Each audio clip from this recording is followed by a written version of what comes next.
Good morning everyone. Tara, basa na tayo na ating libro guys. Kapwa ka Filipino, magbasa na tayo na ating history book. History of the Filipino People by Agoncillo and Guerrero. Today is March 02, March 2023. History of the Filipino People, Part 5, The Warriors. Topic number 23, The Liberation. Nandito na tayo sa paragraph, The Road to Leyte. Basa. The road to Leyte. After Battle of the Philippine Sea, the American naval and marine forces concentrated their wrath on Saipan, which was captured on July 9. Guam and Rota Islands were heavily bombarded at the same time, and on July 21, the American Marines landed on Guam, which fell after heavy fighting on August 10. The skip and jump operations netted the Americans Tinian Island, which fell on August 8, the coast of New Guinea, Wake Island, which fell on May 19, Biak Island, and the Western Carolines. American territorial losses during the early phase of the war were now being recovered, and the way to the Philippines was being paved.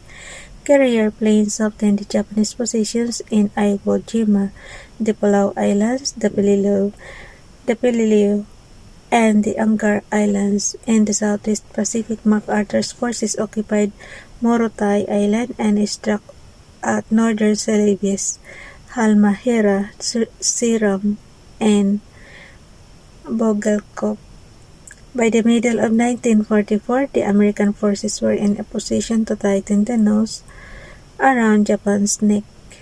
On September 21, while Manila was listening to the Japanese-controlled radio station PM, the American carrier-based planes swooped down upon the city and detected the air attack coincided with the Japanese target practice, so that both the Japanese and the Filipinos were unaware of the presence of American planes above. Heavy damage was inflicted on Japanese installations in and around Manila, Cavite, the Japanese shipping in the bay, and troop concentrations. Similar airstrikes were undertaken the Visayas by airplanes of the 3rd Fleet under the command of Admiral William F. Ball Halsey.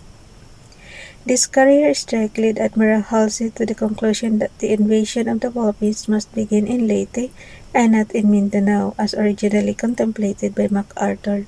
The strike showed that the Japanese air resistance was weak in the Visayas. Moreover, Halsey suggested the acceleration of the date of invasion to prevent the enemy from strengthening his defenses in the weak areas. Consequently, with the approval of President Roosevelt, the date for the invasion of Leyte was for October 20. The way was now paved for the return of the beloved. The Leyte Landings. The landings in the Philippines were to be carried out by the forces under General MacArthur, such as task meant the convergence of troop transport supply ships, fire support ships, escort carriers, minecraft, landing craft, and cargo ships. The American forces, known as the Central Philippine Attack Force, were divided into the Northern Attack Force and the Southern Attack Force. All in all, the American attack force consisted of 650 ships and 4 army divisions. The softening of the enemy positions on Leyte was carried out by carrier strikes, which lasted from October 9 to 20. At the same time, similar raids were conducted on Pescadores, Formosa, and northern Luzon in order to paralyze Japanese activities and defenses.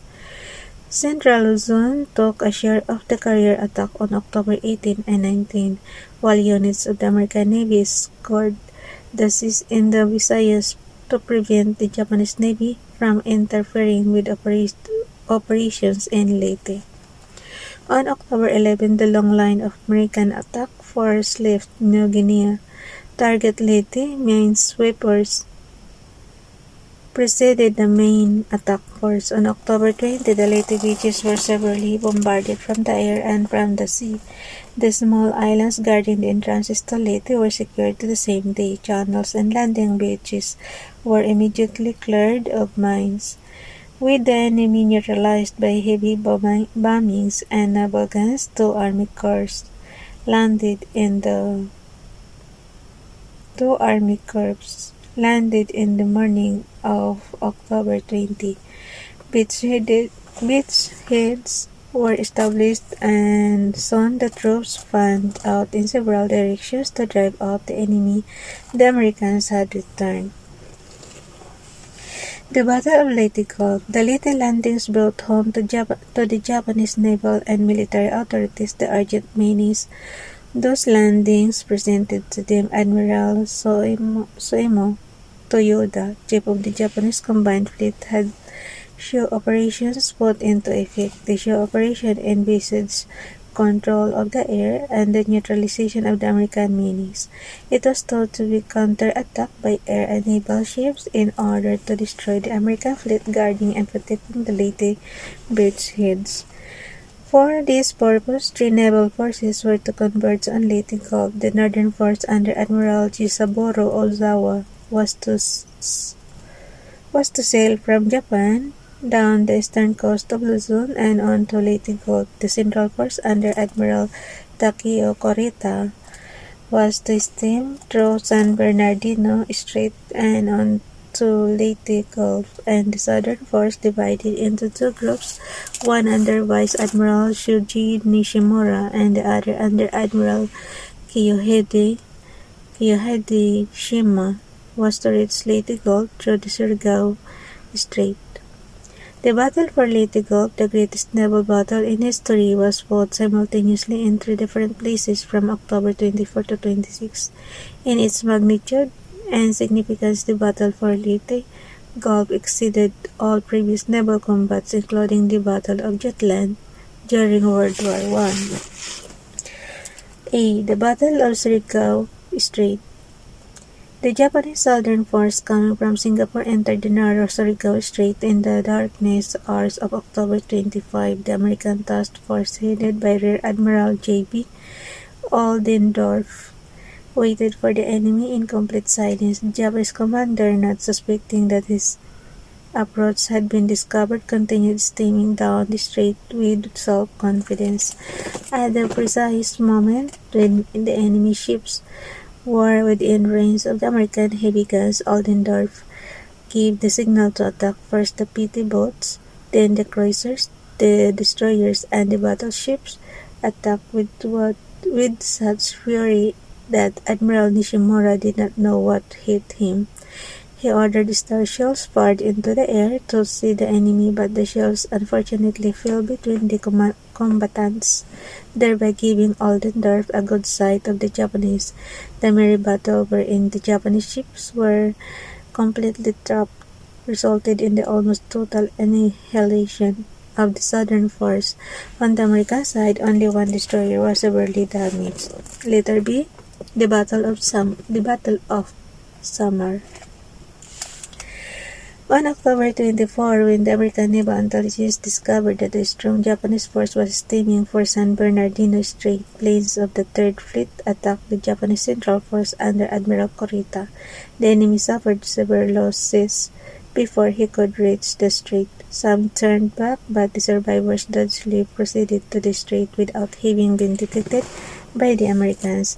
At daybreak of October 25, the Central Force, having penetrated the strait, attacked Admiral C.A.F. Sprague's weak escort carriers. After a running battle, Sprague retreated toward Leyte Gulf, still fighting with everything he had.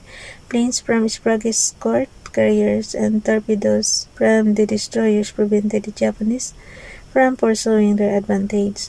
After 2.5 hours of intense firing on both sides, Korita retired towards San Bernardino Strait. With the help of aircraft from the Third Fleet, Sprague's escort carrier planes pursued the enemy in the afternoon of October 25, sinking 2 heavy cruisers and 1 destroyer. The following day, the pursuit continued, and Korita suffered 1 destroyer sunk and several ships damaged or sunk. The Americans too suffered heavy losses in this engagement, but Leyte Gulf was secured for the Americans. Letter C. The Battle of Engano. The presence of the powerful fleets in the vicinity of Leyte Gulf led Admiral Halsey, commander of the Third Fleet, to suspect that another unit of the Japanese Navy must be lurking around. He sent his planes in search of this fleet. In the afternoon of October 24, the planes found the northern force coming from Japan. Admiral Ozawa's intention was to draw Admiral Halsey's fleet from the vicinity of Leyte Gulf in order to allow the central force and the southern force to sneak into the Gulf and destroy Admiral Sprague's weak force. Halsey took the bait and pursued Ozawa, leaving San Bernardino Strait unguarded. The pursued Ozawa, leaving San Bernardino Strait unguarded. The pursuit led Halsey to a point near Cape Engano in northern Luzon. The naval battle of Cape Engano was fought on October 25 with planes and ships participating. At the moment when Halsey was murdering Ozawa, he received the news that the central force had penetrated the San Bernardino Strait and was giving Admiral Sprague a big headache. He consequently detached fast battleships and carriers and sent them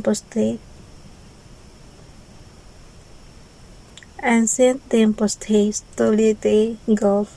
This contingent pursued Corrientes' fleet as it entered the San Bernardino Strait on its way out of the battle.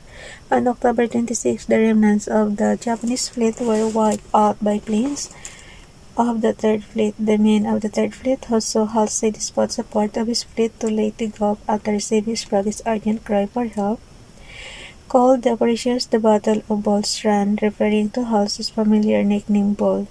By October 26, therefore, Leyte Gulf was safe in American hands. The battle was decisive, for had the Japanese succeeded in destroying the American fleet and the Gulf, MacArthur's army in Leyte would have been wiped out, and the liberation of the Philippines would have been much delayed, if not completely prostrated. Bukas na itong The Landings of Leyte Gulf. Bye everyone. God bless.